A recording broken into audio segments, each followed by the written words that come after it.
So we just seen Jey Uso this past Monday night on Raw surprisingly lose his World Heavyweight Championship to Gunther.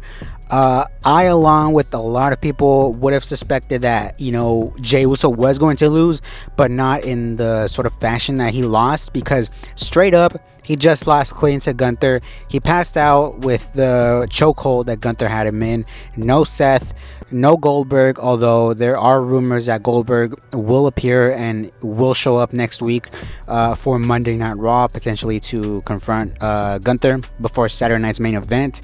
But I know a lot of people's questions is, what's next for Jey Uso? What's next for the Yeet Man? I know Rikishi, he's probably asking himself that question right now as we speak. What's next for the Yeet Man? He is not going after the IC title. He's not going, I don't presume he's going to, challenge once again for the World Heavyweight Championship. So you kind of have to lead the question and ask yourself, what's next for Jey Uso? And really, one video kind of led us to believe what's next for Jey Uso.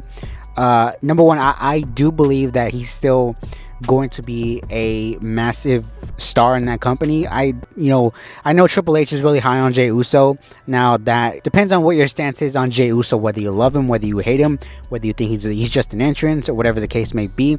He's still going to be a big name in that company. On Raw, on SmackDown, whatever, he's still going to be a big name in that company.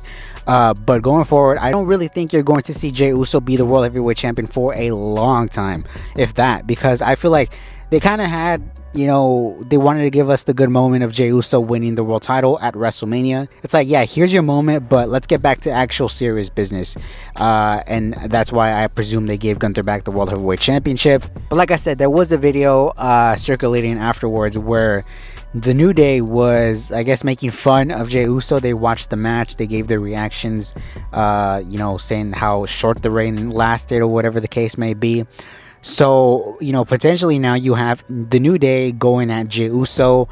Obviously, that only can give us one direction. Jimmy Uso back on Raw, and they're going to get the Uso reunion. They have spoken about this, in the past, both Usos. They want to have one last tag run, or at the very least, tag again. And if anything, like, out of all these four men, Jey Uso is obviously the most over out of all these four men. So, these other three guys, they could really use this sort of rub, because obviously we know the Usos and the New Day have that history together of just putting on bangers, and we know that Jimmy Uso and the New Day really haven't done shit for the past couple of months. I'm just being honest, right? Jimmy Uso, he's on SmackDown, but he's almost taking losses like every single week.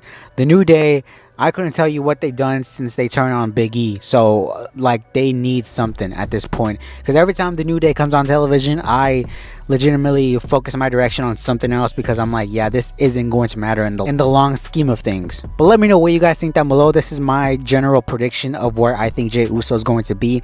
I don't think that he is buried. I don't think that, the company going forward is going to get away from Jey Uso. I think the contrary. I think they're going to hype him up even more. I know Rikishi, like I said, is very pissed off. He's crashing out over the fact that his son lost the title. But let me know what you guys think down below. Let me know your thoughts and your reactions. And until next time, I will see all of you on the next one.